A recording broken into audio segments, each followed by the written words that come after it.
오늘 말씀 보도록 하겠습니다. 오늘 말씀 잠언서 29장 12절로부터 14절까지의 말씀, 기쁨과 영광이 되는 삶이라는 제목을 가지고 하나님의 말씀을 대언합니다. 잠언서 29장 12절로부터 14절까지 기쁨과 영광이 되는 삶이라는 제목의 말씀을 가지고 하나님의 말씀을 대언합니다. 찾으셨으면 함께 합독하시겠습니다. 시작. 간언이 거짓말을 들으면 그의 하인들은 다 악하게 되느니라. 가난한 자와 포악한 자가 섞여 살거니와 여호와께서는 그 모두의 눈에 빛을 주시느니라. 왕이 가난한 자를 성실히 신원하면 그의 왕위가 영원히 견고하리라. 아멘. 기도하겠습니다. 하나님 아버지 감사합니다. 오늘도 주의 말씀을 전합니다. 종의 입술의 두남을 주여 풀어주시사 하나님의 전하시는 말씀만 전하게 하시고 그 말씀을 따라 준행할 수 있는 귀한 종들 되게 하사 옥토밭 되심으로 하나님의 말씀을 받을 때에 그 말씀이 그러한가 하여 더욱더 열심으로 듣고 깨달아 변화를 받게 하시고 주님의 뜻을 따라 온전히 분별된 삶, 하나님 앞에 기쁨과 영광이 되는 삶, 이웃들에게 기쁨과 영광을 나타내는 삶 살아갈 수 있도록 축복하여 주옵소서. 예수님의 귀하신 이름 받들어 기도 올려나이다. 아멘. 관원이 거짓말을 신청하면, 관원이 거짓말을 들으면 그의 하인들은 다 악하게 된다. 여러분, 관원들은 어떤 사람입니까? 다스리는 권세가 있는 사람들, 나라를 위하여 나란 일하는 사람들을 관원이라고 하죠. 그런데 그 관원들이 거짓말을 들어요. 악한 사람들의 말을 들어요. 그러다 보니까 이 거짓말을 듣고 그 악한 말을 하는 사람들의 말을 들어서 그 들은 것 가지고 행한다. 그럼 어떻게 해서 악이 관연해지겠지요. 그러다 보니까 그 세대가 자꾸 악해지고 거짓말은 또 다른 거짓말, 그 거짓말은 더 큰 거짓말, 그렇게 거짓말을 계속해서 내다 보니까 결국은 그 거짓말은 악을 자양하게 되고 그 악에 대해서 행하는 관원들, 그 밑에 악한 관원들은 악의 악을 더 만들어내는 거예요. 왜냐하면 악이 눈감아지거든요. 악을 전하는데 아무 상관하지 않거든요. 그러다 보니까 어떻게 해요? 우리 주인은 악하게 이야기를 하던 어떤 일을 일삼든 관계없어, 관심 없어. 이러다 보니까 어때요? 그의 마음만 기쁘게 하면 돼요. 그러다 보니까 진정한 백성들의 처절한 몸부림이나 또 슬픔이나 애통이나 이런 것들을 어때요? 눈 감아주는 거예요. 그리고 아예 관심조차 두지 않는 거예요. 그러다 보니 어떻게 해요? 그들의 하인도 악해지고 나라도 악해지고 백성들도 악해지고 선할 필요가 없다라는 마음을 그냥 갖게 되는 거예요. 여러분, 우리가 어떤 일들을 내가 열심히 의롭게 행했는데 아무도 알아주질 않아요. 아무도 인정해주지 않아요. 어떻겠어요? 아이고, 나만 이 짓 해가지고 뭐해? 나만 이렇게 뭐 열심히 했는데 뭐해? 알아주지도 않는데. 정말 칭찬도 한마디 안 해주고 잘한 것에 대해서 인정해주는 사람이 없는데 내가 뭐에게 그래? 아이 몰라. 이런 마음이 생길 거란 말이죠. 지금 그 얘기를 하고 있어요. 여러분, 우리가 이러한 시대가 되면은 얼마나 정말 답답한 시대가 되겠어요. 결국은 선이 이기는 시대가 아니라 악이 이기는 시대가 되는 것이잖아요. 우리는 악을 선으로 이겨야 되는 성도들이잖아요. 특별히 우리가 우리나라 그 관원들, 정치가들, 경제가들, 그래서 많은 사람들을 다스리는 사람들이 악에 대해서 눈 감는 자들이 아니라 의로운 사람들이 되기를 위하여 우리는 간구해야 되는 줄 믿습니다. 특별히 더 나아가서 믿는 의로운 성도들이 이 모든 백성들을 다스리는 권세 있는 자들로 좀 사용되어졌으면 좋겠어요. 우리의 미래 차세대들이 믿는 착한 성도들, 믿는 차세대 청소년들, 그 청년들이 다가올 미래를 이끌어갈 수 있는 주역이 되게 해달라고 우리가 간구해야 되는 줄 믿습니다. 내 믿음만 지키면 되지. 내 신앙만 지키면 되지. 나 올시험이 교회 다니면 되지. 나만 천국 백성 되면 되지. 이러한 정말 작은 눈에서 시야를 넓게 떠서 나로 인하여 또한 내 자손들로 인하여 또한 미래의 차세대를 인하여 악을 선으로 이기며 그 선을 통하여 살아계신 하나님, 만군의 주, 거룩하신 하나님, 공의의 하나님, 정의로운 하나님, 선하신 하나님의 뜻을 나타낼 수 있게 하여 주옵소서. 이것이 우리의 삶이 될 때 하나님은 기뻐하시고 영광스럽게 여기실 줄 믿습니다. 어린아이가 아장아장 막 걸어가다가 앞에 있는 쓰레기를 봤어요. 근데 그 아이가 이렇게 갑자기 서서 딱 서더니 가만히 보고 있다가 그거를 탁 주서요. 그러더니 이렇게 들고 가더니 쓰레기통에 딱 넣는 거예요. 그러니까 엄마가 아우 예쁘다. 우리 꽃님이 너무 이쁘다. 어떻게 그런 생각을 했어. 너무너무 잘했어.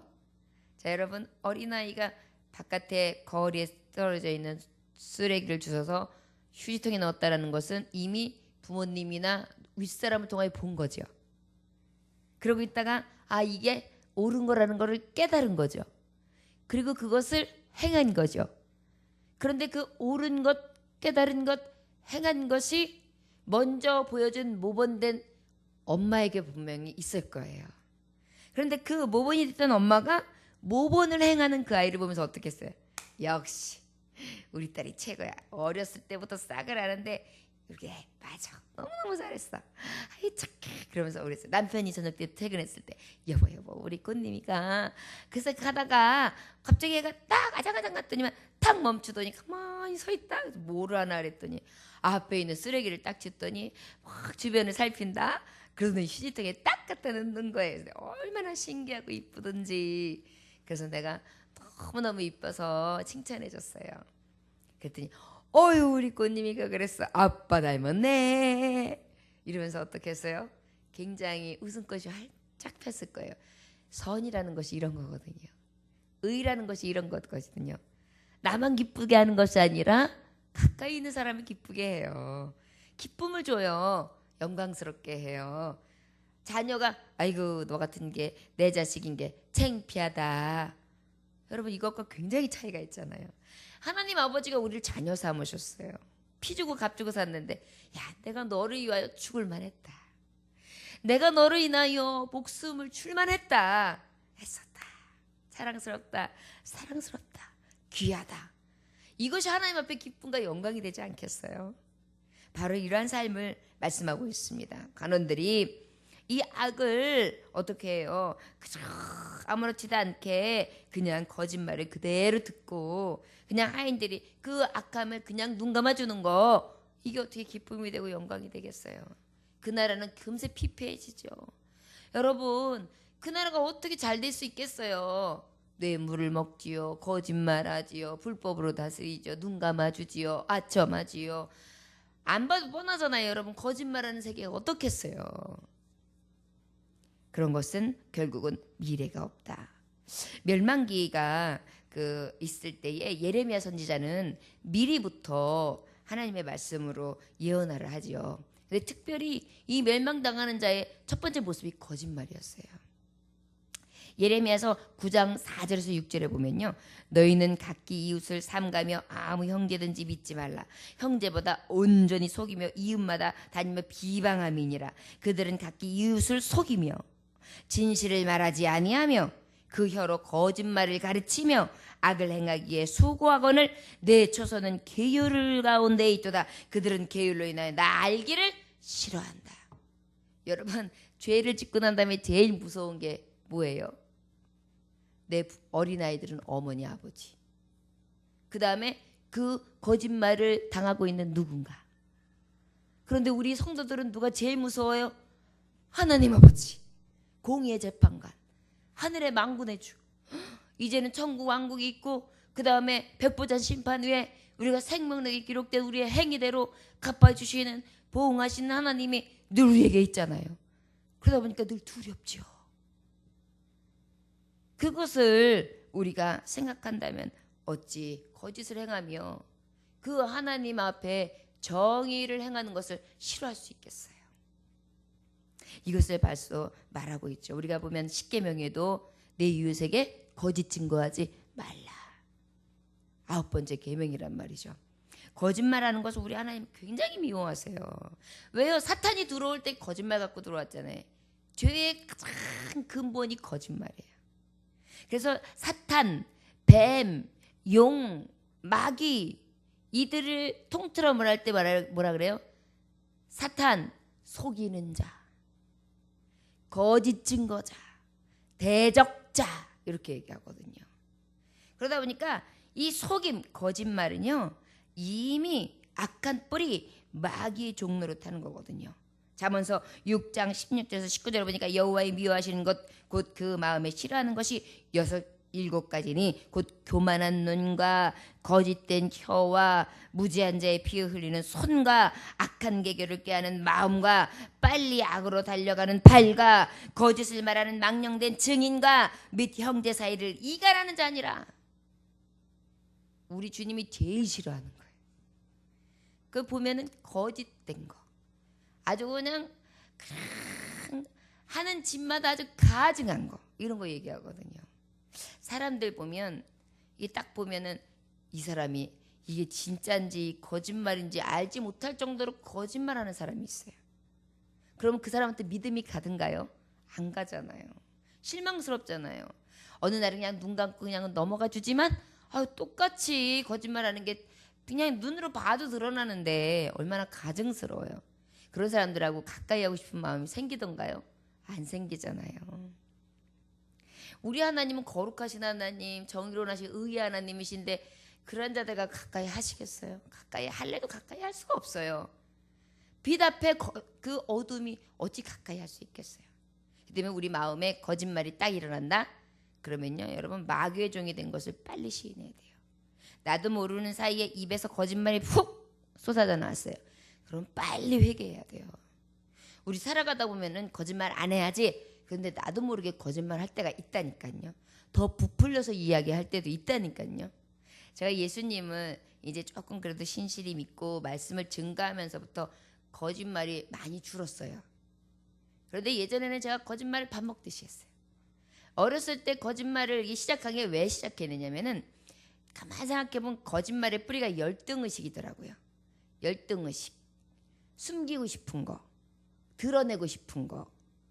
그래가지고 무엇이냐면 나의 부족함을 드러내기 싫으니까 포장하기 위해서 없는 거를 있는 척 할 때 거짓말. 애들이 제일 많이 하는 거짓말이 그거잖아요. 없는 거 있다고 하는 거. 나도 있다 그러면서 우리 집에 멋있는 차도 있어. 우리 집에 니네만 있는 줄 알아? 우리도 있어. 이러는 거 있잖아요. 근데 사실은 진짜 있나요? 없는데 있다고 하잖아요. 왜? 앉으려고. 나의 좀 부족한 것을 빨리 이렇게 감싸서 나를 좀 훌륭하게 보이려고. 이게 제일 먼저 하는 거짓말인 것 같아요. 그리고 안 한 척하려고. 내가 해놓고 안 한 척하려고. 엄마한테 물을 탁 엎었어요. 엎어서 쌍둥이들 같은데 경우에 어린애들이 탁 엎었어요. 그러면 분명히 큰애들 중에 둘 중에 하나가 있잖아요. 근데 애들 둘 다 치침에 딱 대요. 그러면 엄마는 못 봤으니까 얘가 했나 모르니까 싸잡아서 혼내지만 그럴 때 얘들이 하는 행동이 있어요. 얘가 그랬어, 엉이 그랬어, 동생이 했어, 몰라, 아니야 이러고 있어요. 자기가 한 행위를 감추려고요. 이게 열등의식. 그 다음에 하여튼 감추려고 하는 게 제일, 이 속이는 거짓말이 감추는 죄로부터 시작돼요. 이게 그러니까는 이 사탄한테 속고 난 다음에, 거짓에 속고 난 다음에 맨 처음 나타나는 게 뭐예요? 숨었다니까요. 숨겼다니까요. 몸을 숨기고 하나님 앞에 나를 숨겼어요. 이게 죄예요, 죄. 숨기려고 들고, 감추려고 들고, 드러내려고 들고. 그러니까 잠깐만 거짓말, 없는 거짓말. 누가 시켰어요? 그냥 가만히 있어도 중간 가는데 그걸 어떻게 해보려고 자꾸 거짓말을 하니까 그냥 거짓말이 돼서 계속 거짓말이 느는 거예요. 가장 지혜로운 게 뭐냐면은 이건 것 같아요. 그냥 깨끗이 인정하는 거. 안 봤으면 안 봤다. 못 봤으면 못 봤다. 못했으면 못했다. 안 됐으면 안 됐다. 못 배웠으면 못 배웠다. 할 수 없었으면 할 수 없었다. 창피해서 얼굴이 빨개지더라도 그냥 있는 그대로예요. 이것을 우리 하나님이 사랑하신다고 말씀하고 있습니다.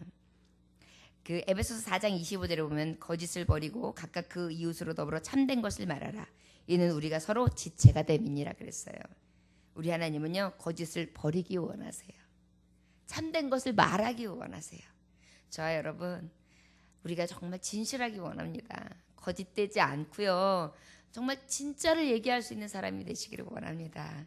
때로는 좀 속이고 싶고 숨기고 싶고 좀 나를 좀 드러내고 싶고 내 열등의식을 좀 감춰보고 싶어서 거짓말이 나도 모르게 서슴지 않고 나올 때가 있는데 그 거짓말 또 꼬리를 물거든요. 단숨에 잘라버리세요. 사실 지금 또 사실 거짓말했어요. 제가 이렇게 거짓말을 잘해요. 죄송합니다. 그래버리면은 그 거짓말 더 꼬리 물 필요가 없어요. 저는 거짓말 넣는 경우가 많이 있어요. 그런 경험을 많이 해봤기 때문에 거짓말은 애초에 안 하는 게 낫다. 그것을 결론으로 얻습니다. 우리가 그 양치기 소년 잘 알잖아요. 이리가 나타났다 심심해가지고 그래가지고 사람들이 확 몽둥이리 갖고 막 나와가지고 지켜주려고 왔는데 동네 사람들이 오니까 이리가 있었어요? 없었어요. 아이 거짓말했구나 이놈의 새끼. 그러고 갔어요. 양치기 소년도 이리가 나타났다. 사람들이 또 구해주려고 왔어요. 또 거짓말을 했어요. 그런데 이리가 나타났다 그랬는데 안 오잖아요. 사람들이. 또 속냐? 심심하면 너 혼자 놀아라. 근데 그때는 언제예요? 그땐 진짜 이리가 나타난단 말이에요. 사람이 내 말을 믿어주지 않는 게 얼마나 두려운 거예요. 여러분, 속이는 자의 말로는요, 믿음이 사라지는 거예요. 그래서 마귀하고 하나님의 차이 뭔지 아세요? 마귀는 믿지 못하는 거, 하나님은 믿는 거예요. 가만히 한번 보세요. 질서를. 사탄의 종노릇하는 자들은 믿지 못해요. 예수님 믿지 못하잖아요. 그런데 하나님의 종들은 어때요? 예수님 믿잖아요. 믿음이 흔들리지 않는 거예요. 이게 참종들의 모습이거든요. 그 한 주일학교 교사가 이제 그 어떤 교사가 그 성경 공부를 시키기 시작했는데 어떻게 하다 보니까 이제 구역 식구들을 이제 어린 아이들을 가르치다가 교육하게 됐어요. 그래가지고 이제 같이 이제 서로 나누는데 구역들이 공부하는 사람들이 구역 외에도 다른 사람들이 너무너무 좋으니까 함께 하게 되었어요. 그래가지고 이제 많은 수가 모여 있는데 그 교사가 그랬어요. 여러분, 다음 주에는 굉장히 중요한 그러한 말씀을 나누려고 하니까 숙제를 내겠습니다. 마가복음 17장을 다 읽어오셔야 돼요. 그날은 그 17장이 아주 중요하게 기록된 말씀을 우리가 나눌 겁니다. 할 때, 예, 알았습니다. 그리고 다 들어갔어요. 그 다음에 이제 공과 시간이 되었어요. 여러분, 지난주에 제가 숙제 냈던 것을 기억하십니까? 끄덕끄덕해요. 숙제가 뭐였죠? 그러니까 가만히 있어요. 마가복음 17장을 읽어오는 거였는데, 자, 읽어오신 분, 그러니까 한 사람이 탁 손을 대니까 하나 들더니 드문드문 몇 사람 빼고는 다 들었어요. 그 다른 사람들은 못 읽어가지고 머리 극적극적해요. 그렇습니까? 예, 잘 알았습니다. 손을 내리십시오. 여러분, 죄송합니다. 오늘 말씀 전할 것에 대해서 분명한 것은 거짓말하지 말자였는데 정확한 교훈을 줄 수 있겠군요. 마가복음은 16장까지밖에 없습니다. 마가복음 17장까지 읽었다는 것은 거짓말이야. 여러분, 어떻게 해서 그 사람들이 다 얼굴이 빨개졌겠죠? 그런데 그때 이렇게 그분이 얘기하는 거예요. 맞습니다. 거짓말이 드러나니까 창피하지요. 그런데 더 창피한 것이 있습니다. 이렇게 거짓말이 드러나서 창피한 것도 창피한 건데 이제 사람이 믿어주지 못하는 것이 더 큰일입니다. 우리가 거짓말이라는 것은 믿음을 상실하게 되는 것이거든요. 그러면서 이제 하나님의 말씀을 계속해서 전하게 되었다고 합니다. 저와 여러분, 금세 드러나는 거짓말들도 있고 또 나중에 드러나는 거짓말들도 있겠지요. 또 다른 사람에게 해를 끼치는 거짓말, 해를 끼치지 않는 거짓말, 선한 거짓말, 악한 거짓말 다 있을 것입니다.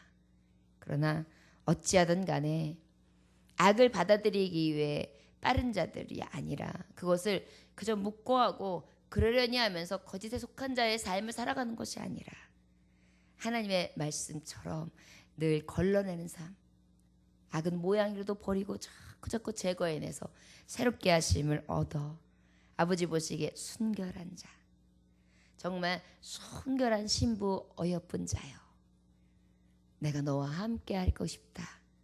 너는 나의 여인, 너는 나의 정말 사랑하는 정말 그러한 신부다. 이러한 신랑의 고백, 하나님으로부터의 고백이 우리에게 있어지기를 주의 이름으로 축원합니다. 13절의 말씀에 보니까 가난한 자와 포악한 자가 섞여 살거니와 여호와께서는 그들의 눈에 빛을 주시느니라.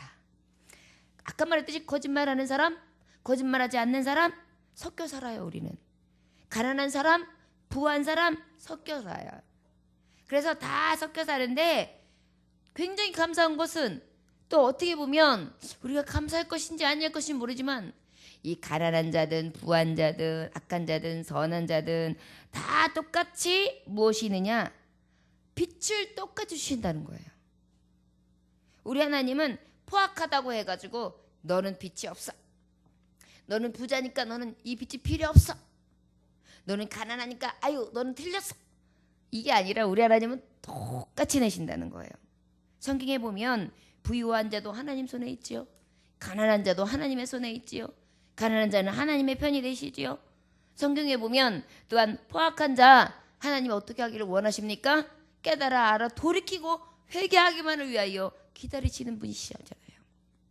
마치 탕자가 다시 회심하고 돌아오기만 하면 저 먼 발치에서도 내 아들이구나 알아보고 기다렸다는 듯이 맨발로 버선발로 뛰어나가서 그 돌아오는 정말 더럽고 추잡하고 아버지에게 불신앙했던 그 아들을 탁 안으면서 너는 내 아들이라고 하면서 가락지를 키워주고 그 다음에 예쁜 옷을 다시 입히고 다시 잔치를 벌이는 것과 같이 그렇게 해주신 아버지 아니십니까?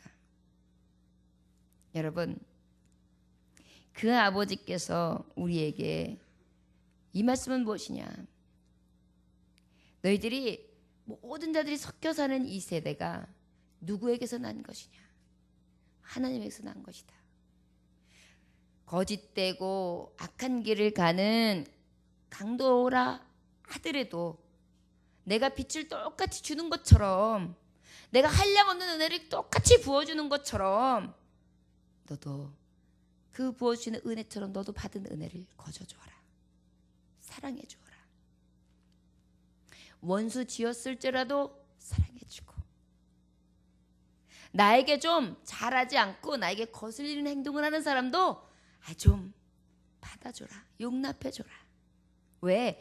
하나님은 누구에게도 차별하지 아니하고 같은 공의의 빛을, 정오의 낮과 같은 해를 비추시고 계시니까 너도 나처럼 사랑하라. 저와 여러분, 우리에게 이러한 은혜가 있어지기 원합니다. 멸시하는 눈으로 눈이 높아져서 이렇게 아래로 쳐다보는 자 되지 말고, 조롱하거나 또한 그것으로 인하여 천히 여기는 것이 아니라 늘 존중히 여기고 귀중히 여기고 세워주고 용납해주고, 하나님이 맡겨주신 영혼 가운데 하나님의 선이 이루어지도록 늘 기쁨과 영광을 구하는 자들이 되어주시기를 주 예수의 이름으로 축원합니다. 14절의 말씀에 보니까 왕이 가난한 자를 성실히 신원하면 그 위가 영원히 견고하리라.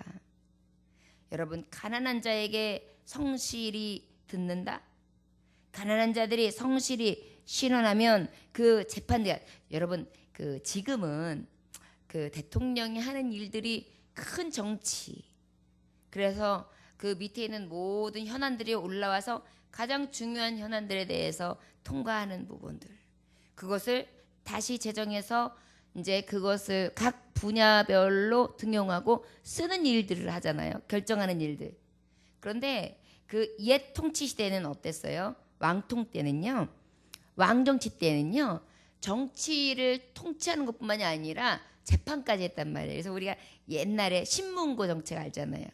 그래가지고 왕한테 너무너무 억울한 사정이 있으면 한양까지 올라가가지고 신문고를 쿵 울리면 억울합니다, 억울합니다, 억울합니다. 그래서 세상 사람들이 몰라주고 관원들이 올바른 정치를 하지 않습니다. 억울합니다. 신고용고를 올리면은 왕이 탁 듣고 있다가 무슨 일이냐 그래가지고 들어보고 진짜 이것이 거짓이면은 판별하라. 그래서 판별을 탁 공정하게 내린 다음에 저들을 물고를 쳐라. 사지를 찢어 죽여라. 막 이러면은 아니면 거짓을 전한 고하러 저 신문국까지 올린 저 방종한 것을 지금부터 심판해서 그 차양에 쳐야라 언도해라 막 이렇게 뭔가가 하나 떨어진단 말이에요. 그러면 어때요? 굉장히 두려운 재판이 땅땅땅 선고되는 자리가 되는 것이 바로 왕의 자리였죠. 이러한 왕의 자리는 어때야 됩니까? 가장 진실해야죠. 그 다음에 진리로 재판해야죠. 법과 이성과 또한 들었을 때 양심이 확실하게 이것은 양심에 맞는 거다 아니다라는 것을 정확하게 도덕적으로도 의롭고 공정한 그런 재판이 이루어져야 될 거 아닙니까? 이렇게 되어진다면 말씀은 그 위가 영원히 견고하다. 여러분 왕이 이렇게 확실하게 정의의 공에 딱 잣대를 가지고 나라를 다스리는데 그 나라가 얼마나 든든하겠어요? 돈을 아무리 싸들고 들어와도 필요 없어 가시오. 옳고 그름은 판단될 것이오. 탁 해서 보내면 어때요? 그 나머지 백성들이 좋다. 역시 돈으로도 백으로도 안 되는 거야. 정의는 살아있어. 이번에 어저께 뉴스를 여러 개 틀려지는 중에 아름다운 미담이 있더라고요. 바로 뭐냐면은 그 서울 시내 한복판에 그 블럭을 많이 실은 트럭이 한 대가 그렇게 잘못해서 저기 그 블럭들을 다 떨어뜨리게 됐어요. 도로 한가운데. 그것도 그냥 많은 차들이 빈번하게 돌아다니는 그러한 서울 시내 한복판에서. 그러니까 막 아수라장이 되었는데 그것을 보던 교통경찰이 한두 명이 그걸 치우는 데는 뭐 이건 이래가지고는 교통체증이 해결이 안 될 것 같은 거예요. 엄청나게 많이 쏟아져가지고 도로를 혼잡하게 하고 있으니까. 그래가지고 그때 시민들 좀 도와주십시오 그랬어요. 그랬더니요 거기 있는 시민들 보던 시민들이 30명 이상이 확 달라붙어가지고요 맨손으로다가 그 벽돌을 다 가장자리로다가 싹 치운 거예요. 그래가지고 불과 몇 분 사이에 도로가 다시 복귀가 되었어요. 그것을 본 교통순경이요 너무너무 감동이 돼가지고요 진짜 정말 우리 아직까지 우리 시민들 이웃들 우리나라 정말 시민들 대단하다 정말 감동이다 해가지고요 그걸 어떤 분은 또 찍어가지고 그것을 올리기도 하고 신문사에 알리기도 하고 그래가지고 그 미담이 계속해서 전해졌습니다. 얼마나 아름다운지요 얼마나 귀한지요. 여러분 이것이 바로 의로운 그 사회와 그 의로운 정치에서 또 경제에서 흘러나오는 정말 그 가장 정의로운 거 누가 봐도 이건 잘한 거야 라고 인정할 만한 것들이 세워졌을 때 많은 사람들이 시원하게 해요. 그 뉴스를 보는데 마음이 다 시원하고 후련하더라고요. 맞아 우리나라 아직 살만해. 우리나라 아직 양심들 다 있어. 역시 정말 고급 인력으로 교육시킬 만해. 교육받고 바르게 그래도 이끌어가니까 아직 정말 저렇게 정의로운 사람들이 많이 있네. 저도 괜히 기분이 좋아지더라고요. 그런데 한 채널을 또 보면 뭐예요? 지금 북한이 도발하려고 발발하는 것처럼 그 우리 그 확성기 단다고 그것 때문에 해코지 한다고 폭탄을 쐈잖아요. 미사일인가요? 그래서 그걸로 인해 가지고 어떻게 했어요? 막 우리도 보복으로 뭐 했다 안 했다 실시간이 몇 시였다 우리가 뭐 전쟁이 발발할 위험이 있다 없다 막 그러면서 그런 얘기를 했어요. 정치가 한 사람 김정은이라는 사람 한 사람의 이 정치가요 얼마나 큰 위협과 이 살상에 대한 이 두려움과 공포를 갖다 주니까 의여 성실히 그 모든 것을 재판하고 판단하는 기준이요 이것은 엄청난 많은 사람들에게 기쁨과 영광을 줄 수 있고요 그리고 우리 하나님 아버지 앞에 기쁨과 영광이 될 수 있습니다. 그러나 그것이 허물어진 곳은 두려움과 공포 기쁨이요 영광은 찾아볼 수 없는 어둠일 것입니다. 저 이북이 지금 그렇습니다. 우리나라가 그 미담을 그 따뜻한 이야기를 나눌 때 어느 한 곳에서는 폭탄이 왔다 갔다 하고 그 다음에 지금 전쟁의 소문 때문에 두려움이 양마음이 오락가락할 수 있게끔 하는 것이 그 한 사람 공의로 서 있느냐 그 죄악의 길에 서 있느냐 그 한 사람의 잣대로 인하여 죽고 살고도 결정된다는 것입니다.